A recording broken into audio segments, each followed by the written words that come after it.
Hello, romance readers. If you're looking for your next read and feel inspired by some of the books we've covered on Too Stupid to Live, be sure to check out TSTL's very own storefront on bookshop.org. Here, you will find a collection of books that the show has covered, as well as personal recommendations from me, Becky Feldman, the host of TSTL, who is talking to you right now. So rest assured, you don't need to worry about remembering titles or author names or having to go back into the episode catalog. Just head to bookshop.org/shop/TSTL podcast to view a collection of the books that the show has covered. That's bookshop.org/shop/TSTL podcast. Happy reading.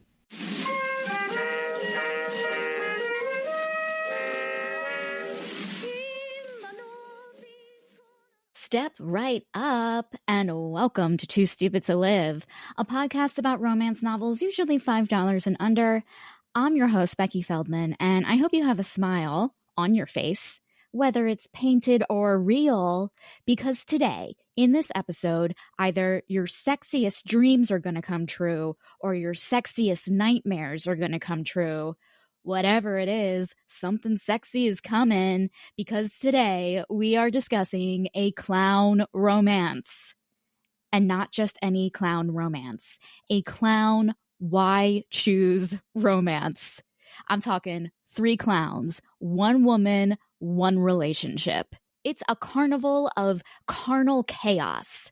And whether you like clowns or if you don't like clowns, I couldn't think of a better way to start off TSTL's sexy spooky season than with the erotic thriller Send in the Clowns by Molly Likovich. But before we get to today's sexy circus of an episode, I just want to give a quick shout out to TSTL listener Sophia Serrano, whose romance-inspired pet name I'm deciding is Salty Cutie. Salty Cutie supported the podcast on buymeacoffee.com, stating, "Love the show. It rekindled my love of romance novels, and it even got me to start my own." Well, guess what, everyone? Salty Cutie's Slice of Life Fantasy Erotica is out now on Amazon, and I've included a link to it in the show notes. So congratulations to Salty Cutie, aka Sophia Serrano, and thank you so much for supporting the show. If you're feeling generous and you want to give TSTL a happy ending, head to buymeacoffee.com/TSTL podcast to learn more about how you can get a shout out, TSTL goodies, and of course, my everlasting gratitude. Okay, I am so excited about today's guest. She is such a brilliant performer and comedian. She was one of my first improv teachers, and I just love her so much.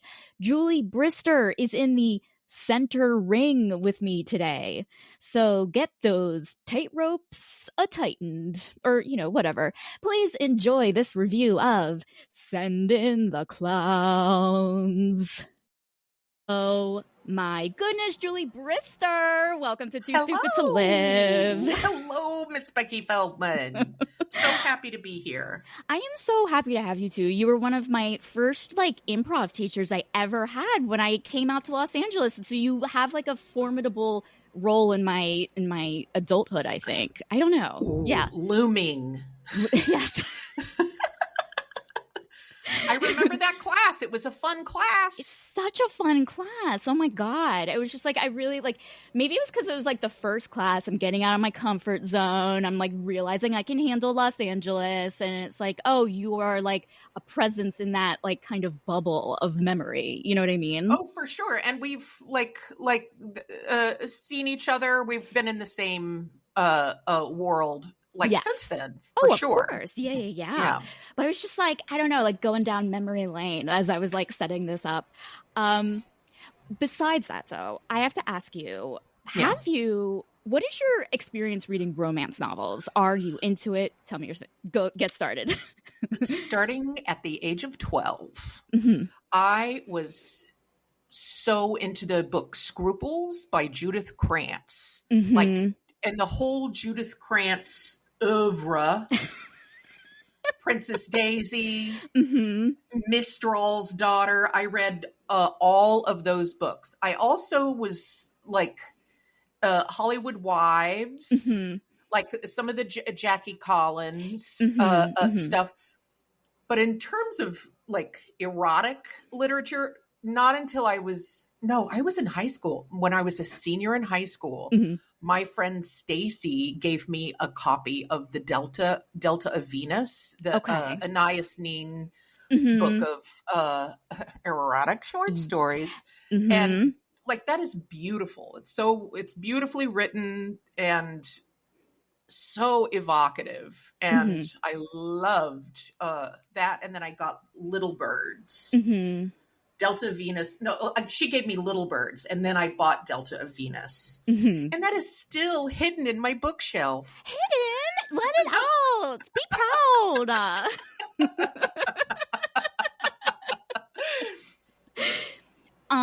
When I asked you, like, oh, is there like a subgenre that you'd be interested in? And you were like, I want to go real niche. And you put together, you were like, clowns or this or that. I did find a clown one, but I just like have to ask, what was your interest behind it? Well, I thought it would be more fun to read something like very niche. I have a history with clowns. Now, clowns do not turn me on. Okay. But like, I grew up in a very clown positive household. Okay. I feel like like until the 80s, clowns weren't scary. Okay. Yeah. Like, they really weren't. Yeah. Until like Killer Clowns from Outer Space, Stephen King. Clowns were just like a weird, cute thing that you would festoon your child's bedroom with. And I had a lot of clown art in when I was a child, mainly because my mother loved clowns. Wow. She thought clowns were just precious. And for a very brief period of time in my youth group at church, I was in a clown ministry. What? Yeah. What did that entail? Like, tell me everything about this. My mother made me do it because she wanted to make the outfit. She sewed, and she wanted that challenge of making that little clown suit and making the the ruffled collar. And we would go to nursing homes. We would go to the state school, which was a school for developmentally delayed young kids. And we'd go, like, the last show I did, or the last time I did anything with them, we went to the Boys Ranch, which is essentially the Boys Ranch of Texas, which is like a residential treatment center for bad boys. And I remember just holding up this poster of like John 3:16, like, I'm a clown. And there's this kid on the front row, and he's like, And I went home after that. I was like, Mother, I don't want to do this anymore. I just quit. Like on the same day, I quit that. I quit ballet. It was too much for me. It's a big day for you. A lot of just like hard decisions. Those are like hard decisions to make when you're a kid or like younger. Yeah, right. Well, I was scheduled. So like, my mom did not want us in the house. So I was like, if I'm not enjoying it, why are you forcing me to do it? And my dad had my side, but my mom finally relented. She just didn't want me hanging out in the house. Yeah, I mean, I get that. It's like they can't no clowning around here. You got to clown around out there. Do you think that, like, this is a weird question, but like, do you think that, like, is there a part of you that kind of associates clown with like, not religion, but like kind of, people like when they see clowns and they're scared, they associate it with fear. Like, do you associate clowning with like God and Jesus and like things like that? No, thank God I don't. Look, no. And also, like, clown has kind of been like in our community. There's also those clowns. Yes, like the clown school clowns being a different form of clown. So when I think of clowns now, I think of the Elysian Theater. Yes, same. Oh my God, yeah. Like, I just like think that, like, honestly, I have seen some of those shows. I do love it. Honestly, I just think of like, oh, it kind of, I'm watching comedians get a little sexual on stage. You know what I mean? 100, yeah. It's like pushing boundaries. It's definitely boundary pushing. Mm-hmm. Yes, yeah. It is interesting. Have you ever taken like, because when I was in college, I did a clowning class, and it was like bringing it back to like it was very serious, you know. I did a workshop in Buffon. Mm-hmm. Mm-hmm. Yeah. Do you use? I mean, I don't use any. I've never. I barely remember it. This is like when I first moved to New York. I did like some workshop that my then acting teacher had set up. So but I have, outside of the ministry, I have not dabbled back into the world of clown. Right. Yeah. Why do you think people have a fear of clowns? Like, and I think, I know that sometimes people, one time I remember I felt badly after I did this. I posted something like maybe it was a tweet that was like, people who say they're afraid of clowns are just not interesting enough to have a real fear. So they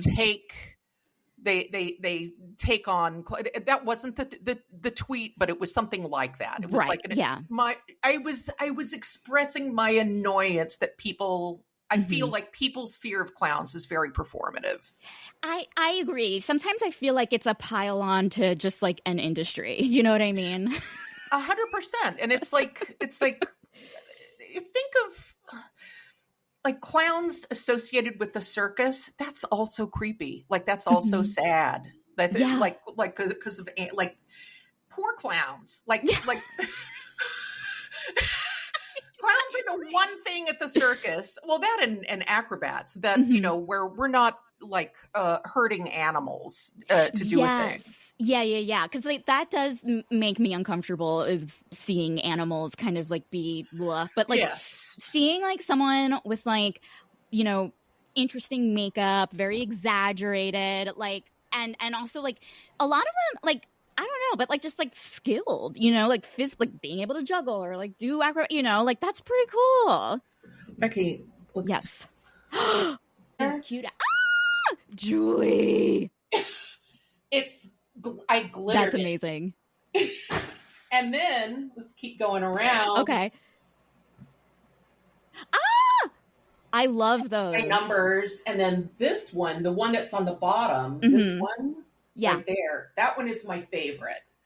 And oh my God. That clown, it's called Industrial Clown. It was given to me as a housewarming present when I lived in New York and I moved into a new apartment. My friend John gave it to me, and on the back it had this it had paper on the back, and at some point that paper got torn, and then I tore it back, and it had a little, not a sticker, but a like patch on the back that said the name of the painting, Industrial Clown, and that it was displayed at the 1939 World's Fair. Wow. And in the Swedish pavilion. And I was like, oh, well, this is a valuable thing that I can't let go of. So it will always be on my wall. Oh my God. You have like, that is really cool. Like that's it was super so cool. It was really like, I was really, really blown away. Like really, really surprised. Yeah. I do love your clown art. Yeah. I do have this. I got it at Cirque du Soleil. Oh, that's so cute. It's not art though. It's just a pen. It's a pen with a little clown, but like, that's, you know, adorable. Thank you. I love it. I don't have any clown dolls. But I have like a few little clown things, little clown things. I don't have any of the clown stuff from when I was a kid. Yeah. Was it like aesthetically different? Like, yes. Yeah. Like sometimes, like there's a period in the 70s where clown art is really bad. Yeah. And I just didn't want it. Like I'm not really into like the pirouette, like the clowns that has a little black here and black here, and like I love Puddles, the clown, or Piddle. Is it Piddles or Puddles? But that look of a clown was not my favorite. Yeah, I feel like I do like kind of like a mime style look. For some reason, I do love the idea of black and white, Mm-hmm. But you know what's funny is when I first moved out here and I was living with roommates and we were like trying to find cheap things to decorate our apartment with, we would go to all these like flea markets and like so many clown paintings were on sale. And So decent many ones. Mm-hmm, mm-hmm. No, there's also a book. You know who else collects clowns is Diane Keaton. No And she has way. 2 big coffee table books of clown Wow. paintings that are Ooh. really cool. And I Oh, have one of them, but oh my God, that's cool. and I have one clown painting I don't have out because it's too weird. Mm-hmm. But it's clowns in a robbery holding guns. And there's like one clown coming out of the back of a car and it's huge. Yeah.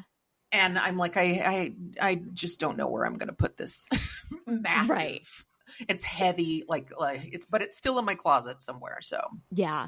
Oh, I hope you find a space where honestly, I feel like that's a good segue into this book that we reviewed. Oh, for sure. Yes. So, okay. We reviewed and read Send in the Clowns by Molly Likovich. Here's a synopsis that I wrote for no purpose at all. Okay. Why so serious? Not anymore, Joker. For New York poet Bunny, her first thought when seeing Alex, Eddie, and Spencer clowning around at Circus Extraordinaire is, why so delicious?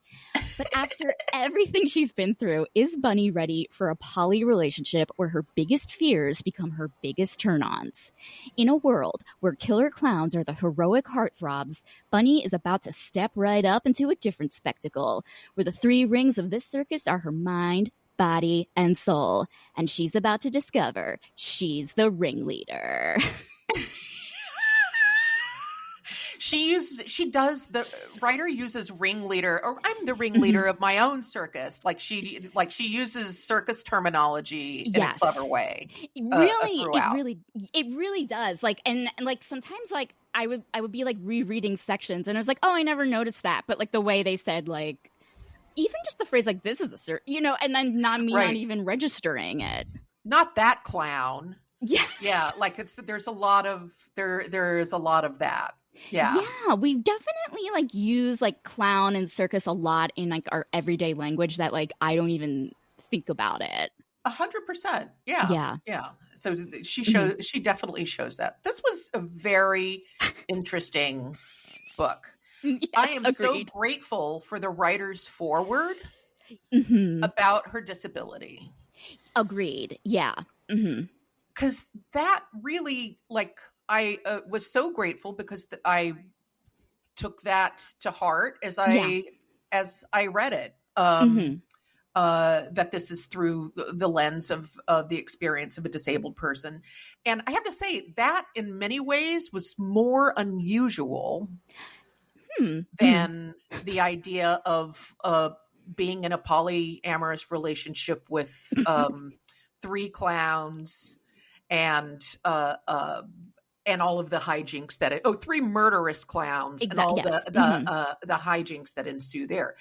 A lot of smut, is when we're describing the sex, a lot of it is very repetitive from writer to writer to writer. There are only so many ways you can describe horniness. Right. But she really had stuff I had never seen before. I'm looking for the part where she's talking about they're hot and heavy, and she's talking about my fibromyalgia. Yeah, is causing. I don't know if I'm shaking from the experience, or is it the fibromyalgia and degenerative disc disease? Yeah. And I thought that was that is something I have never read before. I've never read about the sexual experiences of somebody who has those. Oh, here it is.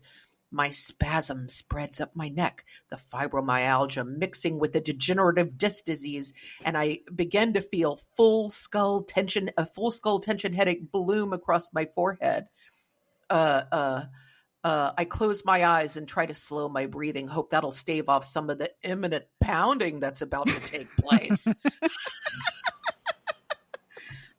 Love it. I agree. Like, it kind of like blew my mind because I feel like recently I've been like, I love kind of the maybe awareness that like this book brings and that other books have been bringing about like people who live with some sort of chronic condition.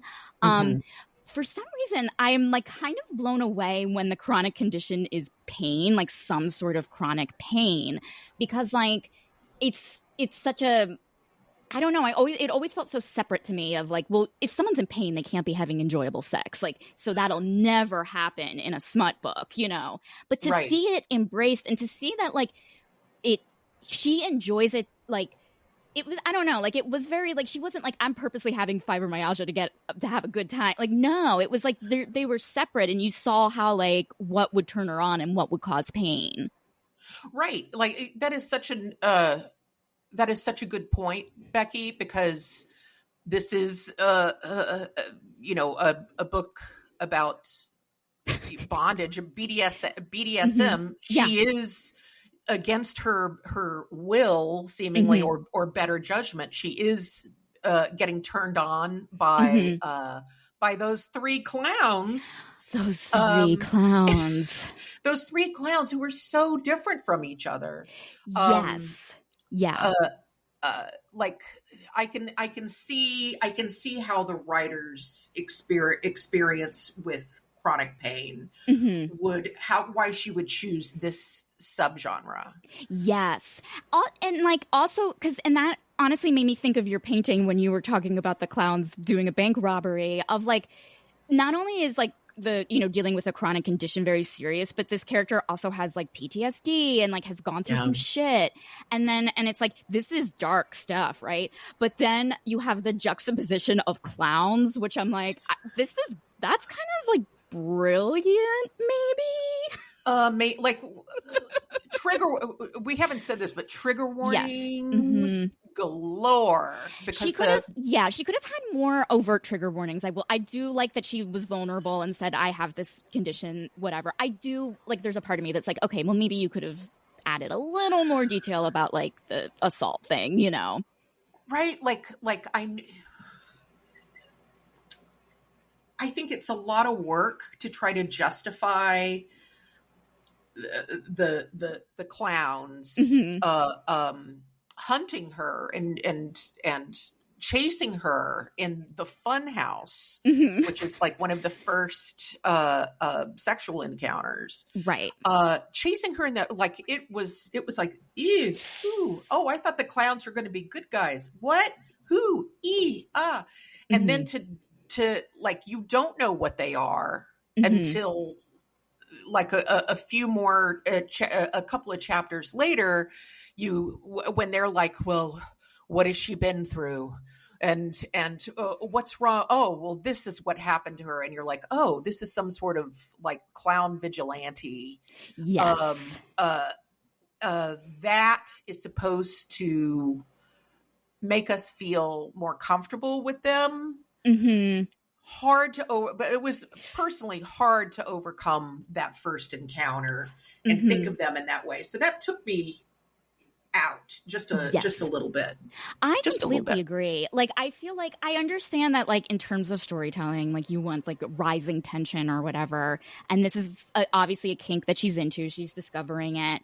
But like, and not like, from what I understand about BDSM is that like the conversations and the research they do after the fact is supposed to be happening before the fact, you know what I mean? Yes. And it's like, oh, I guess like I know in real life that's how it works. Is that not as does that lend itself to like a story? But I think for something like this where it's like, okay, we are like we do want a safe place to be reading this stuff. Like, should we have been like, I don't know, like eased into it a bit more?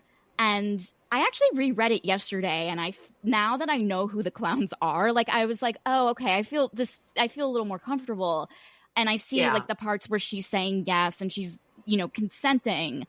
But I do think that like for maybe someone who like, this isn't like this type of kink isn't their cup of tea. Like, I don't know. I feel like a little more hand holding could have like taken place. A little bit. Yeah. Like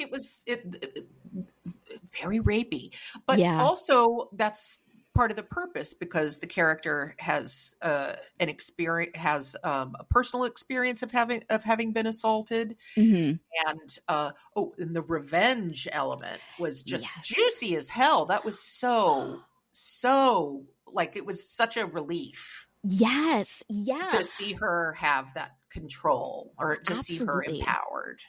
It's so funny because, like, I've been thinking about the idea of, like, fantasies, obviously, and I read this, you know, like for sexual fantasies, but last week I listened to this podcast about, like, revenge fantasy and how, like, it can feel very addicting, and how like people who come up with, like, imagined scenarios in their head, which they'll never, like, do, you know, obviously, like, she's not going to take a baseball bat and whatever, but, like, and just, like, how, like, kind of playing out those fantasies can be, like, healing. And I was like, I think that's what this book does. Like, she ends up killing her perpetrator in a very, like, hilariously grotesque way. Like, it's like out of Batman, but, you know, you are like, oh my God, I'm so glad this is a book. I'm so satisfied. I'm so glad this is fiction. so glad.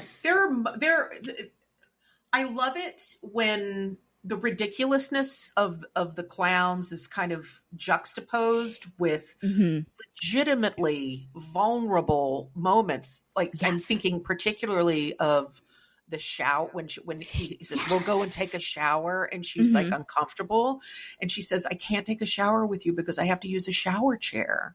And that, in the scene that unfolds after that, I never read that before, and that, like, legitimately emotional and moving. Absolutely. Like, that, like, is so, like, that touched me as well. Like, I was just like, I don't know, like, again, I always think, like, okay, there's a divide. Well, if you're taking a shower with a sexy clown, it has to be wholly sexy. You know, the shower has to have, like, these certain conditions. Their bodies have to have certain conditions. And just, I don't know, like, I think seeing something like, I don't know, I imagine, like, shower chairs aren't really, like, you feel the most unsexy when people use them, because it's usually 100%. For some sort of very unsexy reason, and to just make it horny, I mean, it's like, that blows my mind a little bit. The aesthetics of illness are disgusting. Yeah. Or you know, are just so cold, and she really created a very, very moving scene there. I really loved it. I loved it too, and I just, like, loved that, like, they, like, the clowns eventually, like, it took them a second to kind of learn boundaries, but which, okay, sure, they had character journeys. I wish it could have happened earlier, but, like, they would understand when, okay, you like this type of pain. Oh no, you're having a spasm. You don't like this type of pain. Yeah. And just, like, kind of being there for her, like, when she needed, like, you know, when she was having, like, a back spasm and needed, like, the CBD thing, you know, it's like the clowns just, like, it was almost, I mean this, like, it felt like contractual, but, like, sexy. You trusted them, you know, in a weird way. You obviously trusted them. Yeah. Yeah. I grew, like, once we knew that Alex and Eddie were lovers, like, in a way, like, that's something that the writers, like, this will make it easier to wrap our heads around it. Also, in the beginning, like, after that initial funhouse scene, for my own, I was like, maybe they are fantasies. Maybe Bunny is fantasizing about these clowns, and maybe they're not real. Maybe it's all just part of a fantasy. And that was just my way of justifying. Yeah.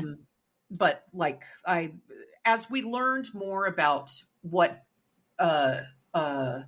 drives them, once we learned that, like, Eddie has to wear makeup all the time, and is afraid to be seen outside of his makeup, like that stuff was very, very helpful. To make me care about the three clowns. Yes, like, you really, like, like, obviously, like, the main focus is Bunny and her story, but, like, the book does jump around to, like, other chapters where you get the backstories of Alex and Eddie and Spencer, who are the clowns. And, like, again, like a lot of it does feel very like superhero-y, like your parents were, you know what I mean? Like kind of like dark, like this is why they got into like what they did. But it definitely worked in giving them like, okay, they aren't just like, I mean, I Googled sexy clown and like yesterday, and you see pictures of just like strippers, male strippers with like, you know, the horn heads, you know, they're not just that, you know, like clowns are people.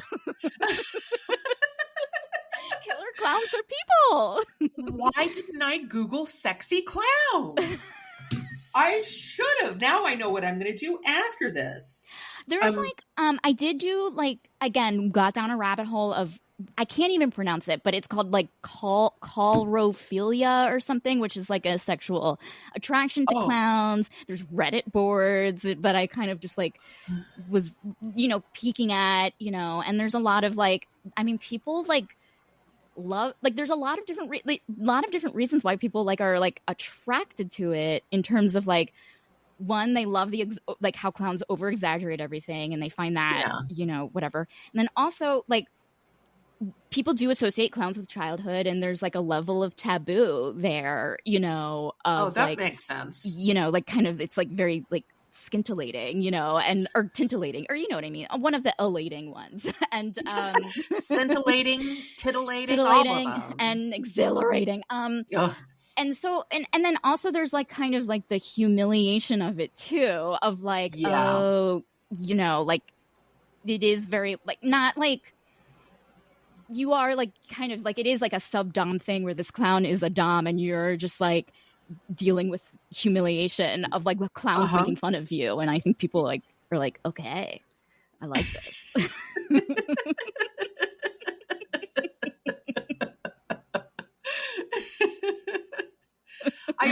I'm glad that there is really a fetish for everything out there. Me like, too. Yeah. God bless Reddit. I don't know where I would be without like, I feel like Reddit has made me like a more like open-minded person, you know? For sure. Like Reddit isn't the bad place. Like Reddit to me is become so much more mainstream. Yes. Like Reddit has really, really had a journey. No, I did highlight a lot of stuff. Do you read on a Kindle or do you? I do. Yeah. And like, I definitely highlight a lot as well.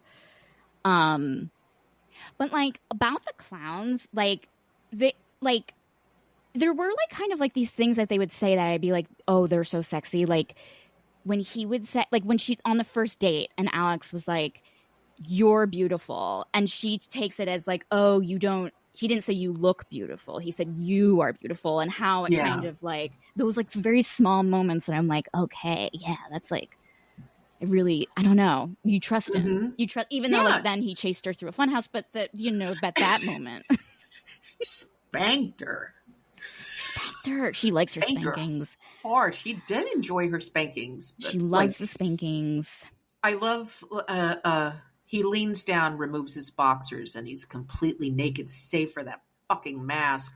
It's disturbing and way too sexy.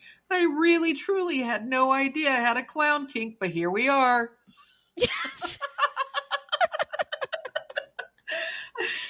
a great moment. She's learning about herself. Like she's like it's a self-empowerment and a real journey.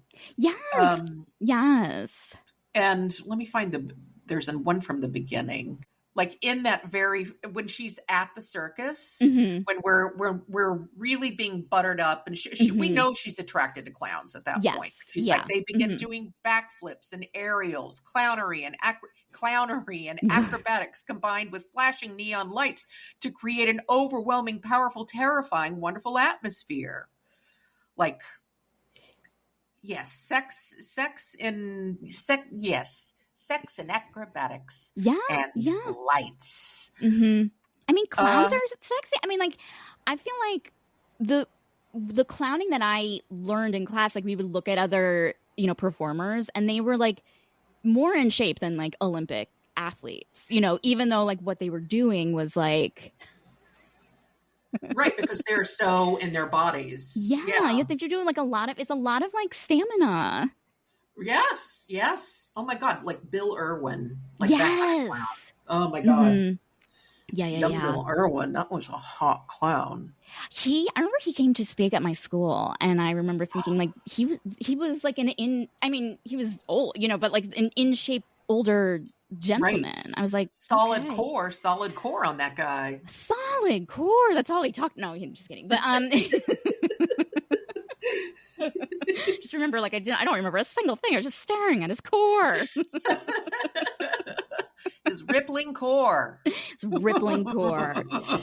Like, about, like, kind of the sex elements to it of, like, okay, you have Eddie who won't take off his makeup. The sex itself also kind of got, and I mean this in a good way, disgusting, where there was like blood, they're biting and there's blood and there's a lot of fluids. There is a lot of slipperiness. Yes. There's a lot of slick. You hear slick a lot. So much slick. Oh my God. Yeah. Yes. Yes. That, I have to say, like, reading erotica, like, sometimes you get turned on. Sure. I gotta say, this did not necessarily turn me on. But like it's I think because it is so specific, but it was very memorable.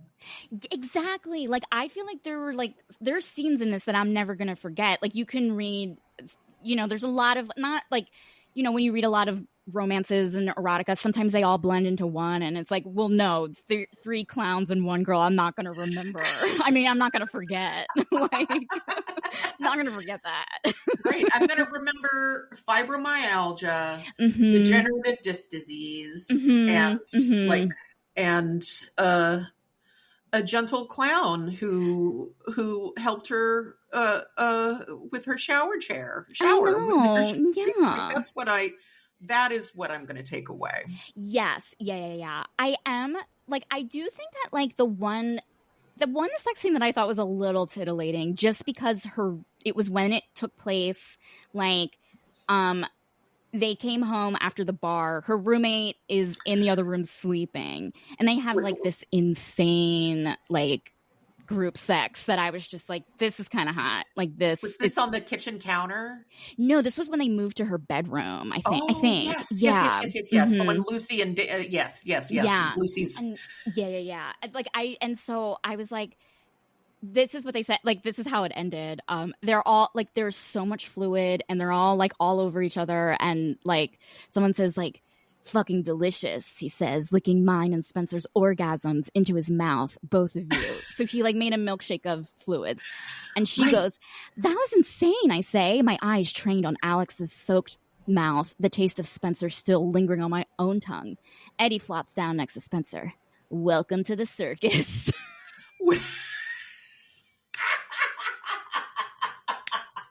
That was a dirt pipe milkshake.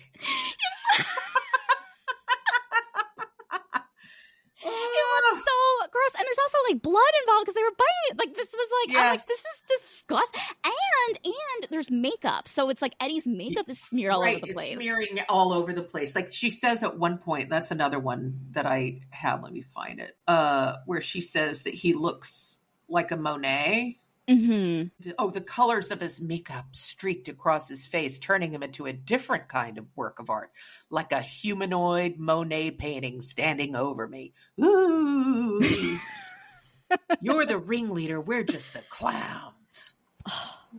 So sexy. So sexy.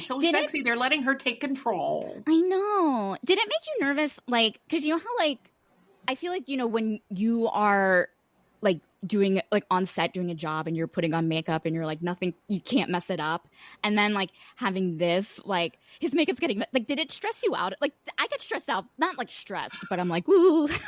What, with the makeup getting smeared? Yes. Mm-hmm. It did not, but very interesting. It would make me worry about my own makeup getting smeared but no, like, I figured that was part of it. And also part of when I said before that, like the way that I could cope was like, maybe this is her fantasy. I felt that a lot, like through like it felt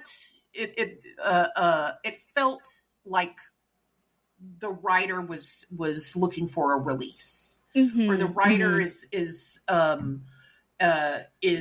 really saying something about her own chronic pain and the fact that she has so little control over it. Like in that way, I thought that this was a very interesting examination of somebody's a relationship with their body and their pain. Yes. Like like in my I'm in a pelvic pain advocacy volunteer organization. I met someone who is a dominatrix, very active in the BDSM world, and she obviously has a lot of physical pain and was dealing with a lot of personal health conditions, but she loves what does she call it, metal play, not metal play, I'm gonna think of this, but she likes the idea of being pricked with a pin, or piercing, she's really into that. And I was like, that is so fascinating, because to me that seems incredibly painful. But what you deal with, I think, is also your journey also is very incredibly painful, but you're using that pain in such I don't know, I just I it fascinating that the thing that's the bane of your existence is also the thing that kind of turns you on the most. Kind of turns you on. And I think that's a very, very interesting thing. One thing I forgot to say earlier, and you're talking about how we were kind of rushed into that first scene. BDSM is all about communication. Communication is is a huge part of that of those encounters and of that lifestyle. That is something that we could have had maybe a little earlier, is the communication, even if it was just between her and Lucy talking, about what turns them on. Right. Yeah. Just something of okay, we're inside of her head a little bit more. We feel the tension, but we don't feel unsafe for her, or scared for her, but scared for her in the right way, if that makes any sense at all. And that's what I'm so curious about with these books, is just being aware of the BDSM community, in reality versus the ones in books, about what you were talking about, how much communication goes on beforehand. It feels it reads as incredibly unsexy. It's people meeting up for coffee, or it's someone just a text exchange and talking about I like this, you know what I mean? It is very I don't know, it just does it not seem fun? Oh yeah, go ahead. When I lived in New York, my my ex had a police scanner, and I don't remember why we had the police scanner. We got it after 9/11, or no, this was before 9/11, so I don't know why he had it. But anyway, we had this police scanner, and it would pick up a phone line in our building. We could hear people have conversations on the phone in our building. And there was a guy in our building who was on 970 gay butt. Yeah. Calling 970 hotline numbers, gay hotline numbers. And it was like this. You would hear this audio go, "Your connection is being made." And then you'd hear the guy, and he'd be like, "I'm 5'10", pretty lean, pretty cut." And then the other guy he was talking about would hang up because he wasn't interested. And then you'd hear again, "Your connection is being made." Wow. Until he would finally find somebody who he'd want to talk and jerk off with. Right. Yeah. And, yeah. I don't know. That was just a memory that popped up. Well, I love that you brought that up, because I feel like there's so much stuff about I just feel sometimes these books make it seem you walk into a sex club and it's just the sexiest, most beautiful, everyone's rich, there's no discussion beforehand. I actually went with my friend who's the dominant, or into BDSM. She was telling me about this sex thing that she was involved with, and she was like, "If you want to check it out." And so out of curiosity, I went to the opening, like kind of like the first orientation thing, and I'm like, they showed us the PowerPoint, like that. We just basically, it was like a college class because it's all, it was a PowerPoint on consent and like the different terms. Like it wasn't remotely like they didn't bring out anything sex. Like it wasn't just like you walk in and just like people are like banging left. It felt like a community college class, you know. And I'm like, oh, that's so fascinating. Have you read John Flynn's book?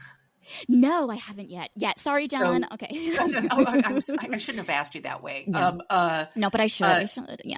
John Flynn and I, John had a friend that he went to college with who became a dominatrix. And and at that time, John was selling cookies. Right. And she invited John and a friend to come to a double birthday party at a dungeon downtown. And for her husband and for a friend of hers who was also a dominatrix for her husband.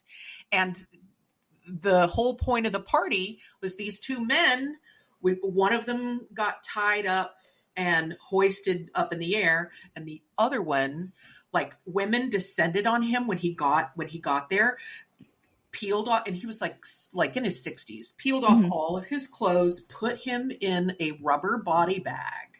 Oh my God. And with a head with with a little mouth hole. Oh yeah. Like the zipper thingy. Yeah.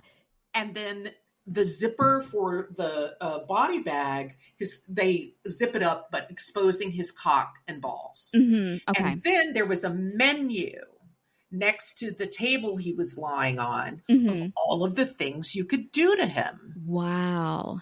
And this is one of the craziest nights in my life, because I am a voyeur. Like I just want to watch. And there was, the dungeon had like dungeon furniture. Yeah, like that St. Andrew's cross and like the donkey thingy. Yeah. And it really, after this experience, I remember I went up and I was like, how expensive is this dungeon furniture? To find out that dungeon furniture is very expensive. It is so expensive. It feels like all the supply, like the good supplies, it seems like, oh, you have to be really rich to like have all this. Oh, yeah. 100%. Like it is a commitment. I think that you really it's hard. Also, latex clothes are very, very difficult. Sure. John and I were not dressed up. Like I'm in capri pants and a linen top because it was hot. And John is in shorts and puffy white tennis shoes. And then everybody else is dressed. Yes. Everybody else is totally, totally dressed up. So we were the real oddballs there. Right. Yeah. But I had never been exposed this closely to in person to this kind of thing before. It was fascinating. I'm glad that I had that experience. Something I understand. I understand elements of like restraint. Yes. Like why that is appealing. I understand why spanking is appealing to people. Like I totally get it. Yeah. This was just a further examination of something that we all already kind of know at this point. Yes, I completely agree. Like I feel like it's like basically getting into BDSM without the calling on the phone or without like the PowerPoint presentation. It's just like you walk right in and like, because like I actually did end up going back to this dungeon a few more times because she was like not performing, but like she was like I'm doing a demonstration, and so she's tied up and like her dom like whips her, and then I went and like there were other things going on, like, you know, like a demonstration on how to use ropes, like someone is like dripping wax on you, and then it was pretty like PG-13, but you know what I realized? I was like, these people are kind of like, and again, this isn't probably everyone who's into this. These are just people who left the house to go to this sex party. They're kind of like Disney adults in a way of like, yes. Do you know what I mean? Like, yes, not dorky, but like kind of dorky. Ren Fair. Yes, that's exactly what it was like. Yeah. Right, because there's Ren Fair people have a kink. Like there is a sexual undercurrent, or sometimes it's overt at Ren Fairs. Yes. Like it's something there. Yes. So like this exists in, I think, a variety of areas of life. Yeah. I think there's like a lot of like cross section between like, I think they were all like, a lot of these people probably were theater kids, admitted theater kids. And then also like, it is like a fascinating, like you are like nerdy about a subject. Like it is just as like, I don't know, like people who are into Star Wars and go to Comic-Con, except they're just these people, like other people are just like really into kind of feeling this certain way. And like, people watching and observing and like seeing someone make a joke of like, oh, well, you know me, I'm a top, and then like everyone around them is laughing, and it's like that's such an esoteric joke to them, and it's like kind of nerdy. It's like nerdy in a good way. Yes. You know what I miss, Becky? I miss Real Sex on HBO. I loved that show. I learned so much. I learned so much. I learned about pony play. Yes. It was a fantastic show. Yeah. It was so good. I know. It was really good. It was just like, it kind of like opened you up, and like even, and it kind of like, those images are gonna like stick with you, you know, like now, like it's just like, I don't know, like, right. I am like, fascinated by it. Yeah. You have one niche. There was always one niche story. So something about furries, or introducing pony play. Like I do remember the pony play. I remember the pony one. Yeah. Oh, and then they'll have like Miss Nude World. Like, oh, we're going to go to the Miss Nude World pageant, and then they have one like dirty hippie. Yes. Like dirty hippie orgy in a cabin somewhere in Northern California. Right. Yeah. Or just like an erotic weekend with like a woman who'd be like, let's like find our inner goddess. Like I always love that stuff. Do you remember the Yoni one? The one that it was like in the woods in a yurt, ladies with a mirror and a woman with long gray hair in the middle talking about her yoni. Yes. It's so fascinating. And it's just like, oh, like it's such a healing thing. And it's so like it is a lot like, I don't know, a little bit like the improv world in a way of just like everyone's into this one thing, and like, you know, like you have your drama and you have your like thing and all this stuff. And it's like, oh, this is like, why? I don't know. It blows my mind. It blows my mind. Yeah. So interesting. Yes. This is, what did you think of like, they take her on a day trip to Edgar Allan Poe's to Baltimore? Yeah, to Baltimore. Stealing her away to go to Baltimore. I was like, oh, like at this is the point that we have. Do we know about Eli at this point? I feel like we do. I feel like we learn like that he is a elementary school teacher and all of that. I thought that was. I've been there. I've been to to that little house, and I've been to his grave. So yeah, that was a fun little moment. I thought that like on the way, they're, you know, fucking in the car on the way, and she kind of has a flashback, and the way that they help her through it, I thought like, oh, that was sexy as well. Yeah. Yes. Yeah. Like, going like they really do kind of steal her, and like I feel like that was one of the last moments maybe where consent was in the background. Right. Because after that, once the story starts ramping up to get Eli, like you really see her change and really see her more empowered. But yes, she gets there through the help of her sweet deadly clowns. That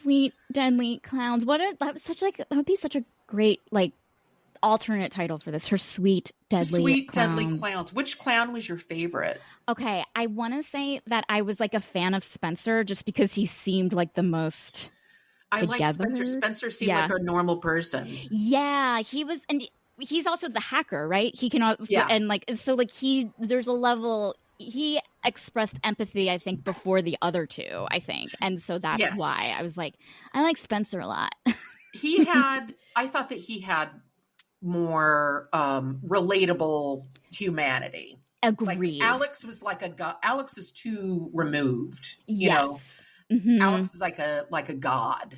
Yes. And Eddie, Eddie's very sweet, but once you realize that Alex and Eddie are together, like that, it was like, like Spencer is the guy, right? Yeah. And like Eddie, like understandably was held back, like kind of like he was holding back, you know, he was the last one, like his walls were up until the very end, and so like understandably I felt for him, but like I wasn't like I was just like I wanted to give him his space, if that makes any sense. You know? Like, Eddie needed his space. Yeah, Eddie had a lot more therapy to go through. Exactly. To exercise some of his insecurities. Yes, for sure. Yes. You know what I realized? We haven't even brought up the fact that she was buried alive at one point. That was terrifying. Horrifying. That whole thing was, and it was the writer took us on that like journey very, very quickly. Like the clowns realizing she was gone, the clowns finding her phone. I forgot how they figured out where she was. I think like she was supposed to walk home from Starbucks or whatever, and then she didn't. She went to, and I think they like tracked down her. I think Spencer tracked down her phone because they went to Lucy. Didn't they go to Lucy at one point? And they were like, "Where is she?" or something. Right. They found her phone, and then they go to Lucy. Yeah, I guess that it was through Lucy that they found her buried alive. How nuts is that? You know, like I was like reading this with like my jaw open. I was like, we just read a bunch of crazy clown sex and like blood and this and that, and I'm like, she's getting buried alive, and that isn't even the forefront of like the book. Yeah, no, that was super, super scary. I was relieved when they showed up so quickly. Yes, I am so glad that wasn't like, you know, that wasn't like too prolonged of just like chapters of her being like, I'm still here, you know. Right. It was just so wild because I'm like, I have no words. Right. She wasn't in a coffin, was she?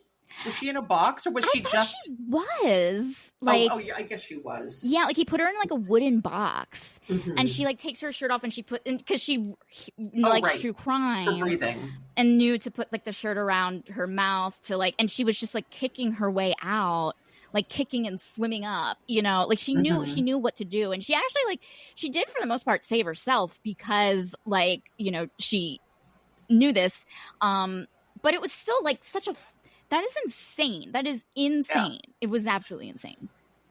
There's also like that because she walks with a cane. Like those scenes where she's being chased, like you really are like, yes. At one point I got distracted, like as I was reading, and I was like, maybe because I'm like, justify. How do the clowns know where she is? Like, how do the clowns show up in her apartment? How do they know what she's doing? And this is not in the book. I was like, they put a tracker. Yes. They put a tracker in her cane. That's where they got it. They put a tracker. They put a tracker in her cane. Yes. So yeah. But no, that's just my own imagination. Well, you know what's really funny? When I reread the chase scene, that first chase scene, and she has her cane, and there's like a moment where like, you know, like she's kind of like, it's not going to be much of a chase. Like, I obviously can't run. And she's like pointing out her cane. And then the clowns are like, then we'll walk. And they end up doing like a walk. Like, they're like, the clowns slow down and they give her a head start. And they slow down the chase. And I'm like, this is really interesting reading it again, seeing where it goes, because like, oh, is this like, is it a form of negotiation kind of highlighted or kind of like overshadowed by the fact that she's being chased in a fun house? You know what I mean? It was like this weird, like, I don't know, like it was just like made me see those clues. You know what I mean? Of like, okay, maybe that line was a negotiation and this was a negotiation. And I just kind of like missed it because I was so scared for this woman in a clown house. 100%, you know, like I'm sure that is there. But like you're barreling through. Yeah. Yeah, that's interesting. That's interesting because the consent is so prevalent in the book, not only in her conversations with them, but in her conversations with Lucy and Daniel. Yeah. As well. Yeah, it was such an interesting read. So interesting. And then another thing about the consent I want to say is what I really enjoyed is she also like, she goes through this journey where she like, and she was very self-deprecating and she's very hard on herself. Like, I know that, you know, but the fact that like, I mean this in a good way, that she felt shame for a second for being turned on by this, you know, of like, this is terrible. Like this happened to me and that happened to me. And yet I'm turned on by this. And she tells like Lucy, she's like, don't you know, I'm already ashamed of that. And, you know, like just seeing that, like, it must be a thing. Like, I think it's a lot. It's like it's so hard to read, but I think it's so relatable in a way of like, as you're discovering yourself and discovering like what you're into, just the shame you feel and having to get past that, you know, I'm like, oh, this was cool that she included that, you know? Yes. Very like, I'm very grateful that she did that. This is a, like beyond, I'll say it again, like beyond the clown, element, her chronic pain and disability, like that to me was the most original and most the thing that surprised me most about the book. And yeah, it's like I feel I had never really ventured to think about what the sex life or the sexual proclivities of that group of people would be, and now I have a little more insight. This is why being curious makes for better rounded human beings. You see, everyone? You see that, you maggots? Yeah. Well, you know, it's like, it's interesting because, like, I feel like, you know, we all have, like, weird bodies. Like, we all have our own bodies and we're all dealing with our own shit.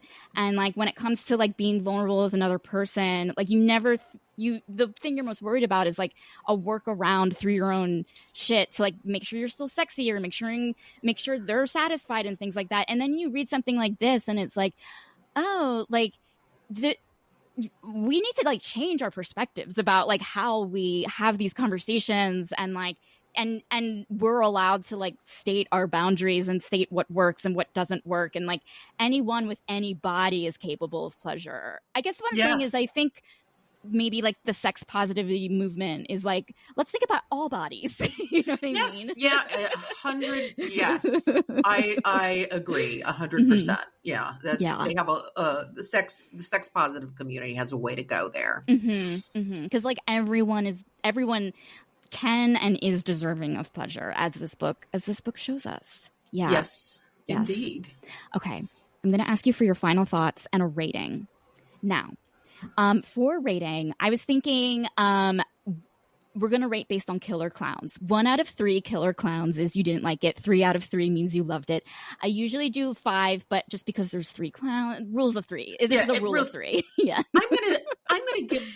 I am going to give Send in the Clowns. Oh, one thing. The poetry was also. Oh, that's right. Oh my God. Terrific. Yes. The poetry. I loved the poetry before most of Bunny's chapters. Mm-hmm. Was just such a great way to break up the story. Agreed. Beautiful. I would give Send in the Clowns 3 killer clowns. Me too. I would give it 3 killer clowns. Like it definitely resonated. It had an impact. And yes. I think the writer did an amazing job, and it made me a lot more interested in seeing what else she's doing. Yeah. I felt like this was a read where I felt like when I was done, I felt cleansed, and I don't know why, but there was something cleansing about it. There's dark themes, and I know it's not for everyone, but it was healing and in a way that I'm still trying to like kind of word, you know what I mean? I'm just still trying to figure out, but it was good. I'm so glad I read it. Creative. Creative. Yeah. Yes.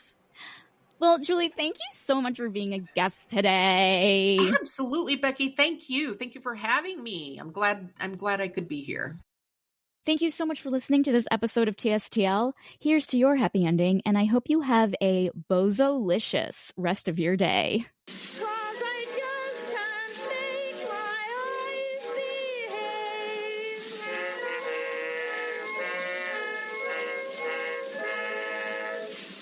Hey, TSTL listeners. Are you an indie author with a book to promote? An artist or designer trying to sell bookish swag? Are you a book talk influencer in need of more followers to do your influencing? Well, TSTL would love to help you out. Hi, I'm Becky. I'm the host of Too Stupid to Live, and I love building new connections with the bookish and sexual health communities, whether it's for sponsorships at amazingly reasonable and negotiable rates, or guest and topic ideas for TSTL's Extra Spice and Hot as Hell episodes. So if you want to hook up, visit tstlpodcast.com/contact, or you can email the show at tstlpod@gmail.com.